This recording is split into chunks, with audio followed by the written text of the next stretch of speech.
막 누수가 돼서 집에 물이 줄줄 샌다. 그러면 이거 어떻게 해결해요? 내가 해결할 수 있다면 다행인데 굉장히 많은 시간과 비용과 노력이 들겠죠.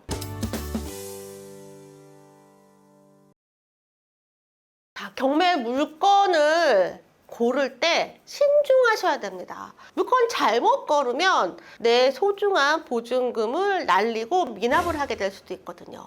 절대 고르면 안 되는 3가지 물건에 대해서 알려드릴게요. 첫 번째, 해결이 불가능한 하자가 있는 물건이에요. 여기서 해결이라는 게 있는데요. 이 2가지 측면으로 있습니다. 한 가지는 권리상의 문제예요. 권리상의 문제라는 건 이 집에 어떤 해결해야 될 문제들이 너무 커서 낙찰받고 나서 해결이 불가능한 이런 물건들을 말하죠. 이 권리를 분석하는 걸 우리가 권리 분석이라고 하고요. 등기부등본이나 매각물건 명세서라는 서류를 보고 권리 분석을 하게 되죠. 그래서 경매 처음 하시는 분들은 권리 분석 어려워서 못하겠어요 라고 하시는데 사실 권리 분석은 쉽습니다. 이게 로직이 아주 간단하거든요. 그 로직만 알면 누구나 할 수 있는데 자칫 잘못해서 권리 분석을 제대로 하지 않게 되면 그런 문제가 생기는 거죠. 배당받지 못하는 선순위 임차인이 있어서 그 보증금을 인수해야 될 수도 있고요. 또 보이지 않는 당해세, 세금이 있어서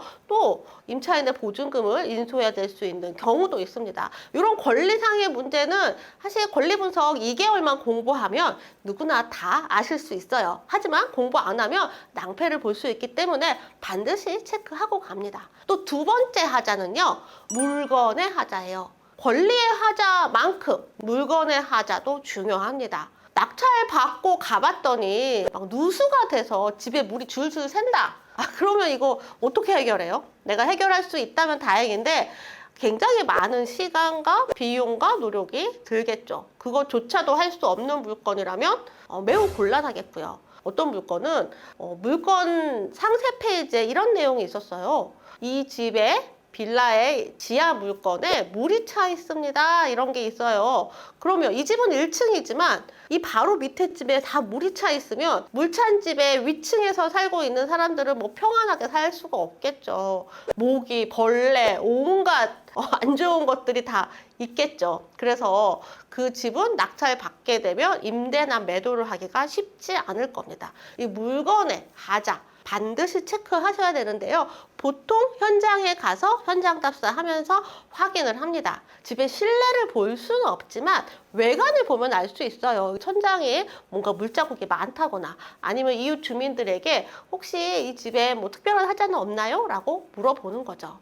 해결할 수 없는 하자가 있는 물건 절대 꼭 피하세요. 2번째, 임차인이 원하지 않는 물건도 있어요. 우리가 낙찰 받아서 내가 그 집에 들어갈 거면 상관이 없어요. 그런데 대부분 경매하시는 분들은 내 집 마련의 목적 외에 또 임대 수익이나 시세 차익을 목적으로 하시는 분들이 있습니다. 보통 시세 차익을 목적으로 한다 하더라도 임차인을 들이고 그리고 한 2년 후에 매도를 하게 되면 세금이 거의 아주 적기 때문에 보통 임차인을 들이고 나서 매도를 하거나 월세를 받거나 이렇게 하게 되죠. 그런데 임차인이 원하지 않는 물건이라면 어떤 곳이냐고요? 임차인이 잘 가지 않을 만한 거리에 있는 곳, 그러니까 교통도 중요할 거고요. 바로 입지랑 관련이 있을 겁니다. 물론 지하철역 가깝고 일자리 가까운 곳에 있는 곳이 좋은 물건인 건 누구나 알죠. 그런데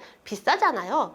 그래서 우리는 조금 더 저렴한 곳에 조금 떨어진 입지이지만 임차인이 잘 임대 들어갈 수 있는 물건을 고릅니다. 예를 들면 뭐 산 밑인데 여기에 빌라 단지가 잘 조성이 되어 있어요. 왜 그런가 봤더니 인근에 소규모 공장이 많이 있는 거예요. 그 공장에 출퇴근하는 그런 노동자분들이 많이 살고 계시는 거죠. 때로는 이 소규모 공장에서 사택을 이용하기도 하고요. 때로는 큰 단지를 개발하거나 도시를 개발할 때 인근에 임대로 들어가는 임보들이 또 필요로 하는 곳들도 있고요.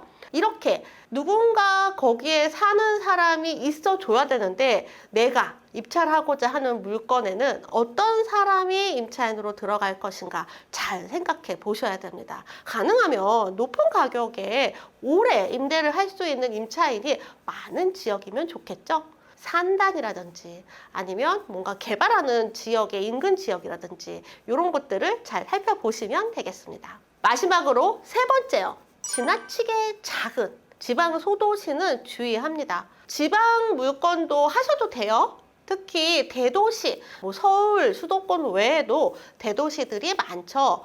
부산이나 광주나 대전 이런 곳들은 얼마든지 많은 실수요자들이 대기하고 있습니다. 그런데 이거보다 더 작은 소도시는요, 그 지역의 실수요자들이 원하는 물건이 딱 정해져 있어요.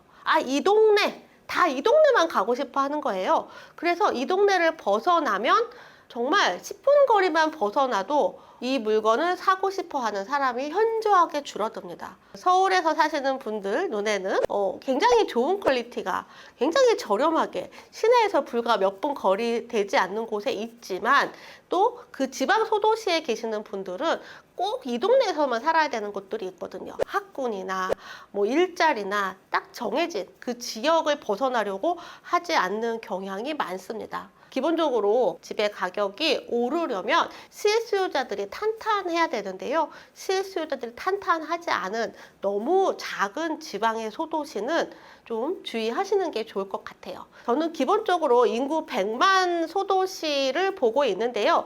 이것보다 인구가 조금 적은 숫자라도 실수요자들이 탄탄한 지역은 괜찮습니다. 자, 이제 한번 거꾸로 얘기해 볼까요? 어떤 물건을 해야 될까요?